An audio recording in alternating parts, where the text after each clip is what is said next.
Bienvenue à un Let's Play. Let's Play quoi? Let's Play, on joue pas aujourd'hui, mais je vous présente mon logo et mon équipe que je vais construire dans la prochaine vidéo. Parce que oui, encore aujourd'hui, je n'ai pas le temps de te faire une vidéo de gaming, mais j'ai quelque chose à te présenter et j'espère que tu vas adorer. Ben, tu le vois en ce moment, tu dois le lire. Donc ici, tu vois le logo. Donc, j'ai travaillé un logo. OK, j'ai un petit peu triché. J'ai demandé à une intelligence artificielle de construire le logo, mais j'ai demandé de me faire avec certaines conditions. Je voulais qu'il soit marqué Dream Team Hockey dedans. Donc, voici mon logo. C'est marqué, vous le voyez, là. Vous le voyez quand même assez bien, mais moi, je le regarde en quelque part d'autre, mais c'est marqué Dream Team Hockey. Et tu vois des joueurs avec des étoiles, tout ça. Donc, dans le fond, c'est mon nom d'équipe, ça va être Dream Team, Phil Dream Team 90s. Donc, voilà, ça va être le nom de l'équipe que j'ai appelé ça, ce nom-là, parce que je vais créer plein d'autres équipes après, mais ça, c'est la première équipe que je vais créer.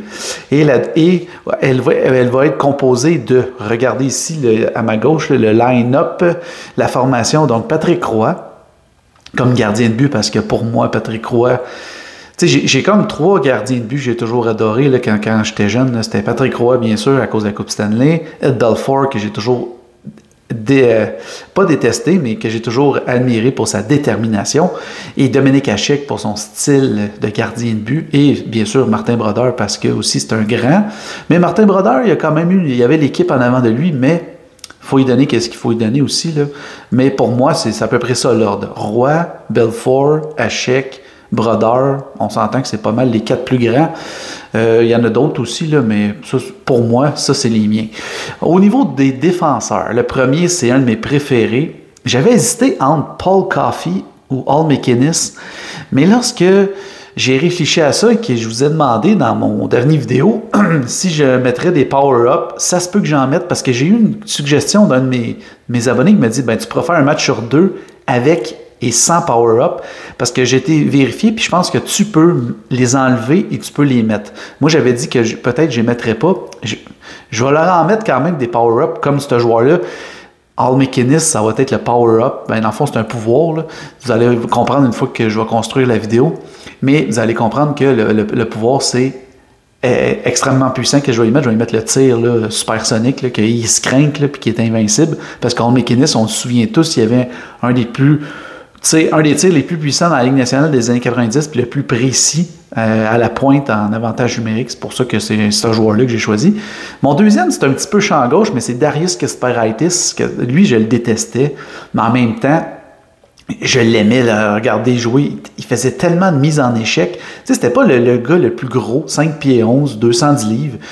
C'était pas le gars de 6 pieds 5, là, mais il était tellement solide ses patins, puis il avait tellement pas peur de personne que ce gars-là, quand tu l'avais dans ton équipe, c'était un mur, c'était un agitateur, c'était un fatigant. Là. Puis ce défenseur-là, pour moi, c'est un excellent défenseur. Je dis pas que c'est un dream team, c'est parce que j'ai essayé de faire comme un mélange de plusieurs styles, et lui, Kasparaitis, va venir remplir le rôle du gars qui va rester en arrière, puis qui va attendre les autres, puis qui va les ramasser. Donc voilà. Mon allié gauche, j'ai mis Pavel Bure, simplement parce que pour moi, Pavel Bure, dans les années 90, c'était le buteur. C'était, tu sais, j'ai hésité peut-être entre lui, Célané, Mogini, mais Pavel Bure, le Rocket russe, qu'est-ce que tu veux de plus comme marqueur de vitesse dans les années 90? C'était dur à battre. Là. Je veux dire, il était difficile à attraper, il était rapide, tu sais, puis il a même pris sa retraite jeune à cause que ses genoux. Il y a eu souvent des blessures, mais Pavel Bure, il aurait sûrement marqué. S'il n'aurait pas été blessé, il aurait marqué 700-800 buts en carrière facilement. Le joueur de centre et non le moindre, ben oui, mon joueur préféré, Mike Modano, c'est mon joueur fétiche. Je trouve que c'est le joueur parfait. La seule chose, le seul côté qu'il n'y a pas parfait, c'est au niveau de physique. C'était pas le gars le plus physique, mais il se laissait pas imposer, mais c'était pas le gars qui allait ramasser dans le coin, mais il était tellement bon pour tout contrôler le jeu, un capitaine. Il a amené son équipe quand même une fois à la Coupe Stanley. À chaque fois que tu l'avais dans ton line-up, peu importe ton équipe comment elle était, ben, tu avais un joueur de concession, c'est une superstar, c'est un joueur solide, c'est un capitaine, je sais pas quoi dire à part que j'ai toujours adoré ce joueur-là. Et le dernier, non le moindre, Jaromir Jagr, ben oui, lui, c'est sûr que comme ailier droit, c'est lui que tu prends, ou presque. Il y en a d'autres, il y a plein d'autres choix, mais Jaromir Jagr, on s'entend là, que si tu prends pas Jaromir Jagr, comment tu peux pas le prendre? Le gars qui contrôlait la rondelle, un cheval dans le coin à droite, qui tient toujours la puck, qui est pas capable de se faire déjouer, qui est capable de déjouer n'importe qui parce qu'il est trop fort pour garder la rondelle, c'était incroyable, ce gars-là. J'aurais pu prendre Mario Lemieux aussi comme joueur de centre, mais ça aurait été trop facile comme pick, tu sais. J'aurais pu prendre Wayne Gretzky, Mario Lemieux. Mais non, je voulais me prendre mes picks à moi, mes joueurs préférés, mon Dream Team. C'est quand même assez bon. Peut-être qu'il y en a qui vont se dire, ouais, mais Kasparaitis, là, c'est peut-être pas le meilleur choix. Mais c'est ça. Fait que je vais te présenter aujourd'hui mon équipe que je vais bâtir dans la prochaine vidéo. Donc, vous voyez le logo ici et vous voyez le line-up là. Et donc, je vous pose des questions. Toi, lesquelles tu t'aurais choisi si tu aurais eu à choisir dans les années 90 en te fiant à les positions? Les seules positions peut-être que tu peux un petit peu varier, c'est au niveau de la défense. Là. Tu sais, tu peux mettre 2 gauchers, 2 droitiers, mais le best c'est d'avoir un droitier et un gaucher, mais c'est pas grave ça. Au niveau des ailiers, ben, il faut respecter ailier gauche, ailier droit et joueur de centre. Donc, laisse-moi en commentaire ton équipe à toi, laquelle que toi tu pourrais bâtir, puis peut-être que moi, je vais bâtir ton équipe par la suite. Donc, ça pourrait être une idée.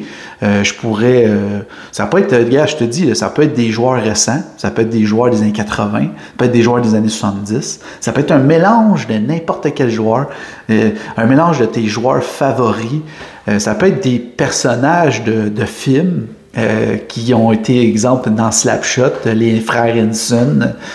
Ça peut être bien des affaires, ça peut être, mettons, je sais pas, je dis n'importe quoi, lancer compte, vous comprenez, ça peut être n'importe quoi. Donc, laisse-moi ton équipe en commentaire, puis si tu es capable, je sais pas si c'est possible, mais sinon, laisse aussi une idée d'un logo. Ça serait quoi comme le nom de ton équipe? Laisse le nom de ton équipe avec une idée du logo un petit peu, là. Dis, mettons, je sais pas moi, un aigle avec des étoiles, puis là, je préfère ton logo. Puis une fois que le logo va être construit, là, je vais essayer, après ça, d'aller chercher les couleurs, puis de bâtir une équipe. Donc, mon but, c'est de bâtir des équipes pour pouvoir en avoir beaucoup et que je puisse faire un tournoi de 16 équipes. Là, ça serait drôle de mon équipe contre les vôtres ou les autres équipes que j'ai bâties. Puis là, je vais me prendre dans des tournois. Vous voyez, j'ai vraiment beaucoup d'idées là, pour ce qui vient avec le jeu Tape to Tape. Là, j'ai même pas nommé le jeu. C'est quel jeu tu joues? Tape to Tape hockey. Je vais l'avoir identifié dans ma description. Vous allez juste à cliquer sur le lien. C'est un jeu incroyable. Je vous le recommande. Mais tout ça pour vous dire, j'espère que vous avez apprécié ça. Donc, sur ce, on va se revoir demain, parce que moi, demain, c'est ma journée de congé. Et je vais faire du gaming. Et je vais construire cette équipe-là ici. Est-ce que je vais faire du gaming avec? Peut-être. Je vais peut-être l'essayer. Je vais peut-être faire un tournoi contre d'autres équipes qui sont déjà dans le jeu. Et dans le jeu, j'ai les équipes de NHL 94 que quelqu'un avait déjà fait. Et j'ai aussi les équipes de 2024. Donc, c'est quand même pas si pire, la NHL, de la saison 2023-2024. Mais c'est ça. Donc, je vais peut-être le faire ça aussi. Je vais peut-être me tenter un tournoi Sudden Death. Je vais voir là qu'est-ce qu'il y en a avec ça. Et c'est sûr, je vous fais une vidéo par contre de la formation. Je construis cette formation et je vous montre le résultat. On va faire ça avec vous. Donc, je ne vais pas avoir bâti rien. Je n'aurai pas fait la formation ni le chandail. Tout va se faire dans la vidéo. Et par la suite, lorsque toi, tu vas m'avoir indiqué le nom de tes joueurs avec chaque position et le nom de ton équipe et surtout la description d'un logo possible. Donc, et même si tu veux des couleurs, tu peux me le dire aussi. Donc, peut-être je vais faire d'autres vidéos en bâtissant ton équipe et éventuellement, elle va être dans le jeu et on va se prendre contre, je vais jouer avec ou je vais jouer contre ton équipe. En tout cas, tout ça pour dire que j'espère que tu as apprécié ce concept-là. Et voilà, c'est ce que ça fait le tour de ce que j'avais à te dire en direct de mes toilettes. Ben oui, il y a un miroir en arrière aussi. Hein? Coucou! Mais tout ça pour vous dire, parce que je peux pas aller ailleurs. Donc, merci d'avoir été là, puis je vous souhaite une bonne journée. En cette journée de jeudi, le 28 novembre, c'est pas très beau ici au Québec, il pleut, il neige, un petit mélange de tout, de gadou. Sur ça, je vous souhaite une excellente journée. N'oubliez pas de vous abonner et surtout de laisser des likes et de commenter.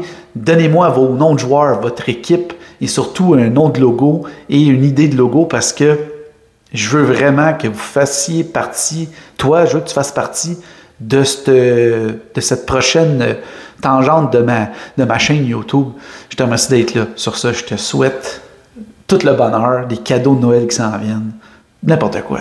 C'est Phil de Poète qui dit « Hey, bonne journée là. Ciao! »